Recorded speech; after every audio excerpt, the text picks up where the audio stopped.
오늘 말씀의 제목이 베드로에게 베푸신 은혜. 베드로에게 베푸신 은혜가 나에게도, 그리고 우리에게도, 그리고 우리 모든 교회에 임하기를 간절히 소망하는 그런 마음입니다. 베드로에게 하나님께서 베푸신 은혜가 참 많은데 그 중에 몇 가지만을 우리가 생각을 해보려고 합니다. 첫째는 죄인임을 깨닫게 해주신 은혜입니다. 누가복음 5장에 보니까 예수님께서 사람들에게 말씀을 하실 때 베드로의 고기잡이 배를 타시고, 그리고 그 앞에 사람들 놓고 말씀하시고 말씀 다 마치신 후에 베드로에게 물고기 잡은 게 좀 있냐? 그러니까 우리가 잡은 게 없습니다. 그럼 깊은 데로 가서 그물을 내려 고기를 잡으라, 이렇게 말씀을 하셨습니다. 베드로가 선생님, 우리들이 밤새 수고했지만은 한 마리도 못 잡았어요. 그러나 말씀에 의지해서 그물을 내리겠습니다 하고 그물을 내렸더니 너무 고기가 많이 잡혀서 그물이 찢어져요. 그래서 옆에 있는 배 동무들을 손짓을 해갖고 불러서 그걸 갖다가 배 위로 물고기를 끌어올렸으니 두 배에 가득 차서 이 배들이 좀 잠겼다고 그랬어요, 물속에. 그 정도로 물고기가 많이 잡혔어요.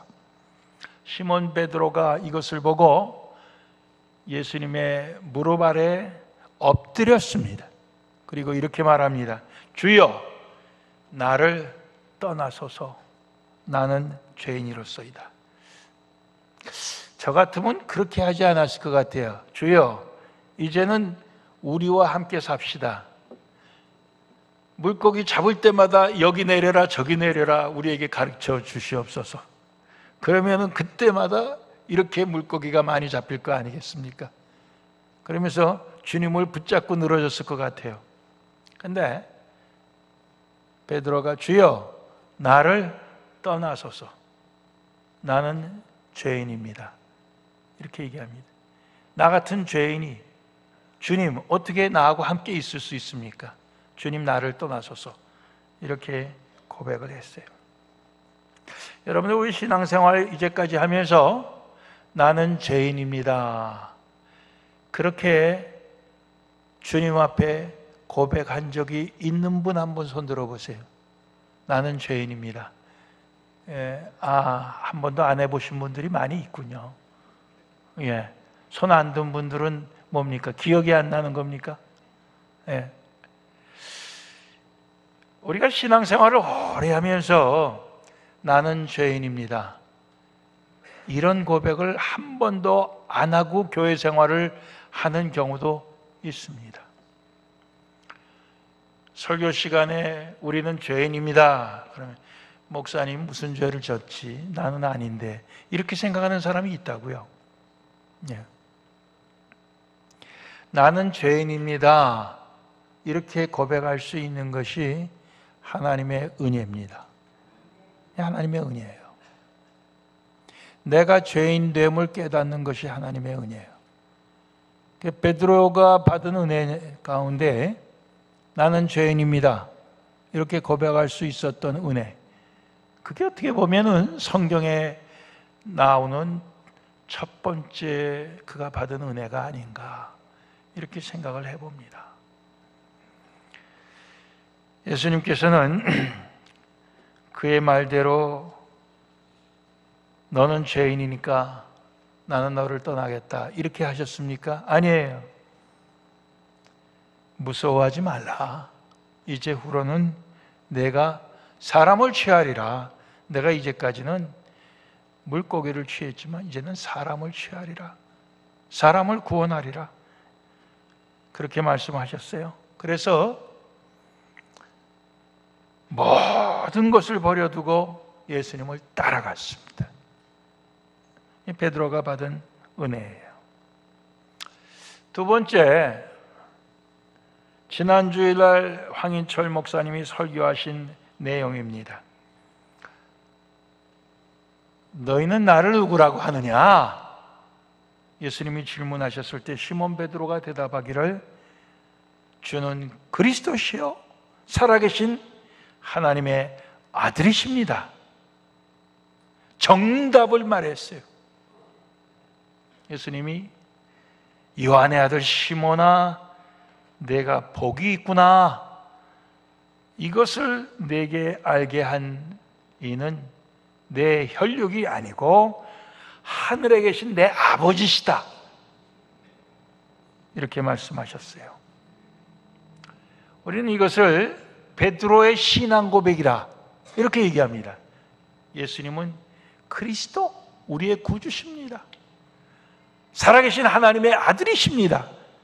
이런 고백을 하나님 아버지께서, 하늘의 아버지께서 베드로에게 알게 해주셔서 그가 그런 고백을 할 수 있었어요. 이게 또 베드로가 받은 은혜입니다. 베드로가 공부 많이 하고 연구 많이 하고 그래서 이것을 알게 된 게 아니고 하늘의 하나님 아버지께서 그에게 알게 해 주신 것이 은혜란 말씀이에요.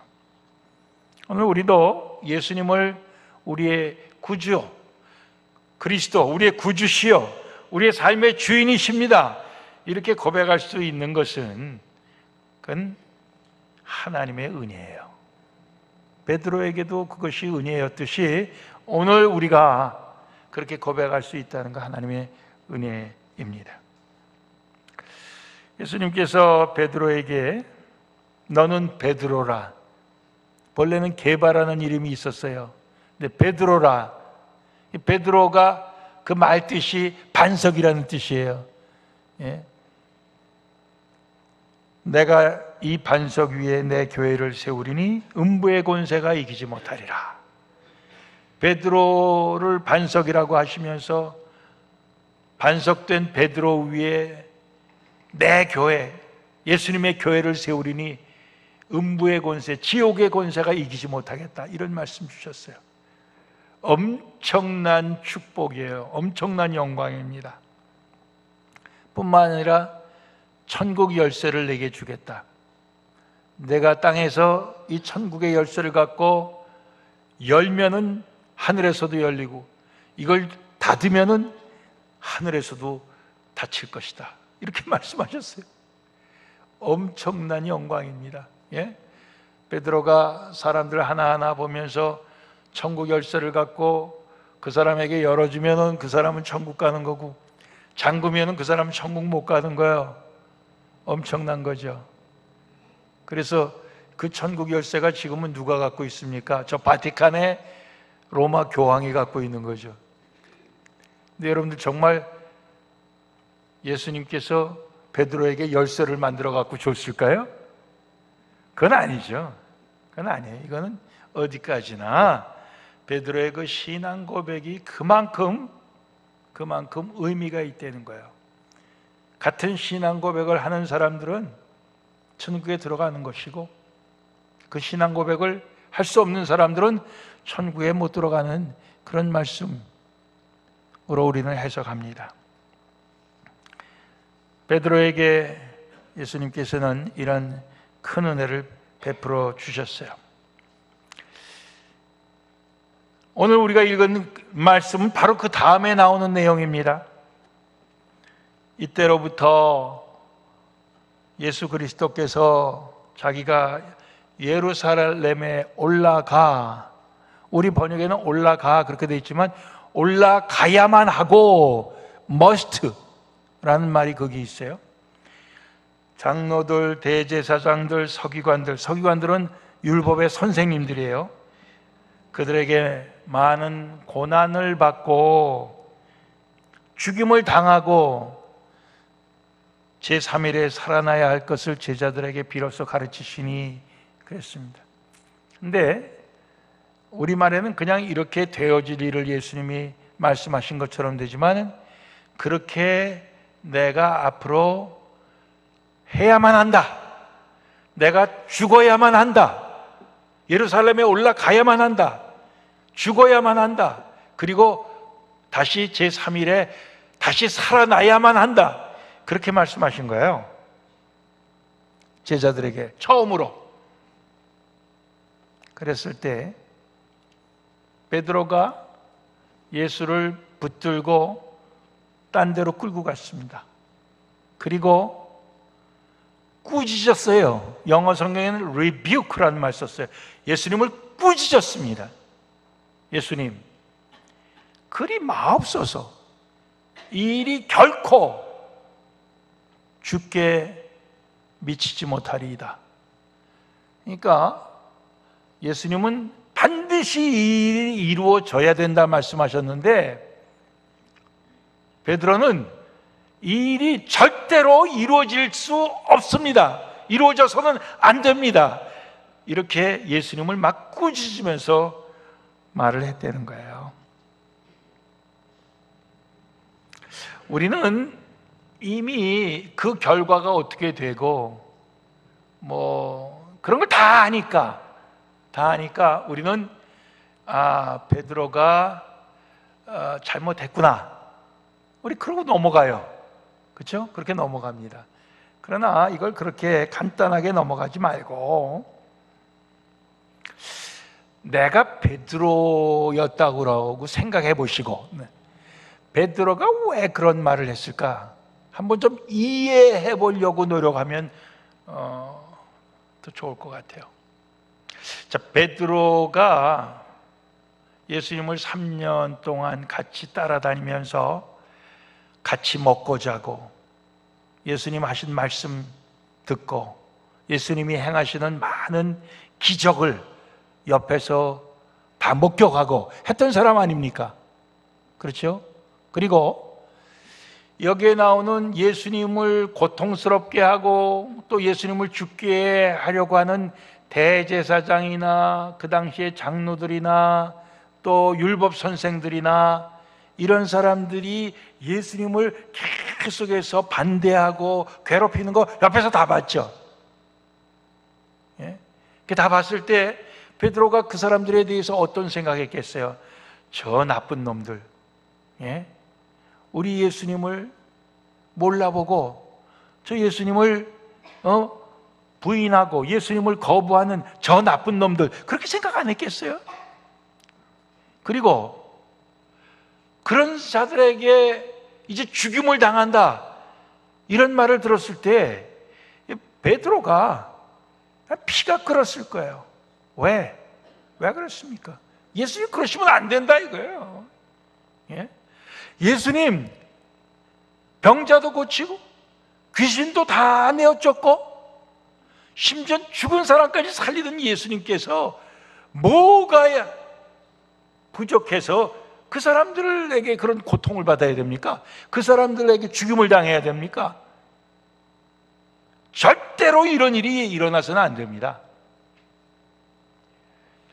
베드로가 예수님께 한 이 말은 어떻게 보면은 예수님을 아끼는 마음이요, 예수님과 3년 동안 다니면서 예수님과 사랑으로 하나가 된 그 사랑에서 나온 그런 말일 것이다 이거요. 그렇죠? 예수님을 사랑하기 때문에, 예수님을 아끼기 때문에, 예수님을 위하기 때문에. 그런데 예수님 뭐라고 그러셨어요? 사탄아, 내 뒤로 물러가라. 너는 나를 넘어뜨리게 하는 자라, 내 걸림돌이다. 이렇게 말씀하셨어요. 내가 하나님의 일을 생각지 아니하고 도리어 사람의 일을 생각하는도다. 이렇게 말씀하셨습니다. 졸지에 베드로가 사탄이 된 거예요. 사탄이 된 겁니다. 예수님을 그렇게 사랑하고 예수님을 그렇게 위해서 자기의 진심을 담아서 예수님께 말씀드렸는데 사탄의 말이 되어버리고 만 거예요. 왜 그렇습니까? 예수님은 죽음을 당하셔야 됐어요. 예수님이 죽음을 당하셔야 됐고 그 다음에 하신 말씀, 제3일 만에 다시 살아나리라, 부활하셔야 됐어요. 그래야 우리의 구세주가 되시는 거예요. 베드로가 그 바로 전에 예수님은 그리스도십니다. 그리스도가 될 수 있는 것은 우리를 위해 죽으셔야 했고 또 그 죽음을 이기고 다시 살아나셔야 그리스도가 될 수 있는 거예요. 그런데 베드로가 거기까지는 몰랐던 거예요. 그러니까 그가 그런 말을 했던 거예요. 그래서 그는 졸지에 사탄의 말을 한 겁니다. 결코 이런 일이 일어나서 안 됩니다. 자, 졸지에 사탄의 말을 하고 졸지에 사탄이라고 책망을 들은 그 베드로가 그렇기 때문에 예수님의 제자에서 쫓겨났습니까? 아니죠. 쫓겨나지 않았어요. 오히려 예수님께서 계속해서 말씀하시기를 아무든지 나를 따라오려거든 자기를 부인하고 자기 십자가를 지고 나를 따를 것이다. 이렇게 말씀하셨어요. 누구든지 제 목숨을 구원하고자 하면 잃을 것이요 나를 위하여 제 목숨을 잃으면 다시 찾게 될 것이다. 이렇게 말씀하셨어요. 어떻게 됐습니까? 우리는 베드로의 최후, 우리가 전설적으로 듣기는 거꾸로 십자가에 달려서 죽었습니다. 주님 말씀대로 했습니까? 안 했습니까? 결국엔 그가 주의 말씀대로 했죠. 예? 주님 위하여 십자가 지고 자기를 부인하고 자기 목숨 내놓았죠. 베드로가 사탄의 말을 했다고 해서 그가 예수님으로부터 쫓겨나거나 거기에서 예수님이 포기하시거나 그러지 않았어요. 베드로가 받은 은혜입니다. 그 후에 3번이나 예수님을 모른다고 부인했을 때도 예수님 포기하지 않으셨어요. 베드로가 받은 은혜가 성경에 보면은 계속 나오는 거야. 우리도 마찬가지. 우리가 주님을 섬기면서 살아가는 그 신앙의 과정 중에서 하나님이 우리에게 베푸시는 은혜는 우리가 죄인임을 깨닫는 데서부터 시작해서 우리가 때로는 사탄의 말을 하고 때로는 주님을 부인하고 하는 그 모든 과정 중에서도 주님은 우리를 포기하지 아니하시고 우리를 받으셔서 다시금 되돌려 세우시고 바로 서게 하시고 해갖고 우리를 결국 주님께서 말씀하신 대로 나를 부인하고 나의 십자가를 지고 주님 따라가게 하시는 그런 은혜가 있는 줄로 믿습니다. 이게 너무 감사한 거죠. 제가 오늘 이 말씀을 왜 드리느냐, 우리 황인철 목사님이 74명의 후보 이력서를 내신 분 중에서 74번째 이력서가 들어온 분입니다. 74번째. 그것도 제가 듣기에는 그분이 낸 게 아니고 청빙위원회가 그분 소개를 받아갖고 청빙위원회가 마감 이틀 전에 가서 그 집에 가서 이력서를 내주십시오 해갖고 받아갖고 왔대요. 예. 참 하나님의 인도하심이 아니고는 이런 일이 일어날 수가 없어요. 예. 지난주에 설교했는데 또 설교의 은사가 있으셔서 설교를 얼마나 또 잘하셨는지 몰라요. 물론 설교 잘하는 사람 많죠. 그 설교는 잘하는데 진실하지 않은 사람들도 있죠. 그러나 또 그분을 아시는 분들 이야기를 들어보니까 그분이 착한 심성을 갖고 있다고들 그래요. 예. 그런데 사실 이제 2년 전에 제가 은퇴하겠습니다 발표하지 않았습니까? 2년 전에 그러면서 2019년도 말에는 제가 은퇴합니다. 왜? 67세밖에 안 됐지만 70까지 할 수 있지만은 저희 교회에서 40년이나 하면은 족합니다. 뭐 제가 모세는 아니지만 모세도 40년 하지 않았습니까? 이제 그렇게 얘기했어요. 그리고 제가 많이 이제 좀 지쳤어요. 많은 분들이 그래요. 목사님 목소리가 옛날 같지 않습니다. 갈라져 갖고 나온다 이거예요. 그렇죠? 지난 월요일 날 담석이 많다고 그래갖고 수술 받으려고 의사한테 갔더니 이것저것 조사를 해보더니 아직은 때가 안 됐으니까 좀 더 있다 오라 그래요. 그래서 담석이 몇 개 있는데 아직 수술은 못 받고 그냥 왔어요. 67세지만은 뭐 마음은 몇 세 같아요? 예? 대답해 보세요. 마음은 몇세? 40세요? 그 이번에 황인철 목사님이 나이가 60세인데 마음은 40세라고 그랬대요. 근데 저는 67세지만 마음은 80세입니다. 왜? 일성교회 분들하고 너무 가깝게 지내다 보니까 건늙어서 마음은 80세예요, 제가 은퇴 안 할래야 안 할 수가 없는 이유가 거기 있어요. 저를 끔찍이 사랑하는 분들은 목사님이 2년 전에 말씀하시기를 김 목사님을 후임으로 하라고 그랬으니까 어떻게 해서든지 김 목사님이 돼야지 다른 사람은 되면 안 된다, 이렇게 생각하시는 분들은 저를 끔찍이 사랑하는 분들이에요. 김 목사님이 될 수가 없으면 목사님이 70까지 해야 된다, 이런 분들은 저를 끔찍이 사랑하는 분들이에요.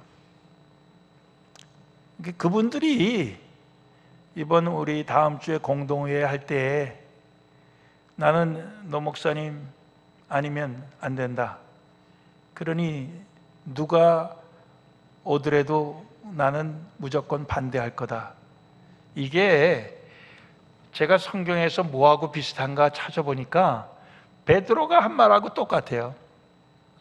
나는 은퇴를 해야만 합니다. 제가 그렇게 얘기했지만은 그리 마옵소서. 절대로 그렇게는 안 됩니다. 그 말하고 똑같은 거예요. 내가 보니까 제가 예수는 아니지만, 제가 예수님 아니지만은 제가 그렇게 해석을 하는 거예요. 하나님의 일을 생각해야죠. 사람의 일 생각하지 말고 교회를 생각하고 그래야 되는 거죠. 임동원 목사님이 8월 둘째 주일 저희 교회에서 설교하시고는 이제 가나안교회 담임 목사로 가게 됐어요. 가나안교회에서 얼마 전에 공동회에 붙여갖고 거의 만장일치로 통과가 됐어요. 그 통과된 다음에 그 가나안교회 장로님 두 분이 절 만나서 고맙다고 그러는 거예요. 저도 고맙죠. 우리 부목사님을 담임 목사님으로 모셔간다니까 얼마나 고맙습니까? 근데 그분들이 하시는 말씀이 플러톤 교회에서 잘 배우고 우리 교회에 보내주셔서 감사합니다, 이렇게 얘기하는 거예요. 그래서 참 우리가 임 목사님 그렇게 잘 배울 수 있도록 한 게 있나 황송하더라고요. 그런 인사를 들으니까 감사하기 짝이 없어요. 다음 주에 우리가 공동회의 할 때도 임동원 목사님 만장일치가 아니고 거의 만장일치래요. 그건 만장일치가 아니라는 얘기죠. 거의 almost 만장일치. 근데 만장일치보다도 거의 만장일치가 듣기가 더 좋더라고요. 만장일치 그러면 꼭 공산당 생각이 나잖아요. 거의 만장일치 하니까 얼마나 좋은지 몰라. 우리도 거의 만장일치로 통과됐으면 좋겠어요. 몇몇 분들이 저한테 물어요. 목사님 생각이 어떻습니까? 목사님이 좋다면 저도 좋습니다. 이러시더라고요. 그래서 전 너무 좋습니다. 제가 그렇게 대답했어요. 근데 오늘 제가 설교하는 목적은 목사님이 좋다고 그래도 안 됩니다 하는 분들이 있을까 봐 오늘 이런 설교를 하는 거예요. 왜냐? 나를 너무 사랑하니까. 예. 베드로가 예수님을 사랑해서 그런 말을 했듯이 그런 분들이 혹 있을까 해서 오늘 이런 설교를 하는 겁니다. 저를 사랑해 주시는 거 고마워요. 감사합니다. 그렇지만 우리가 하나님의 일을 생각해야 돼. 그렇죠? 하나님의 영광을 생각해야 돼. 우리가 그렇게 해서 한 주일 동안 우리가 기도하고 우리의 마음 내려놓고 하나님 주시는 마음으로 다음 주일날 우리가 다 공동회에 임할 수 있기를 소원합니다. 기도하시겠습니다.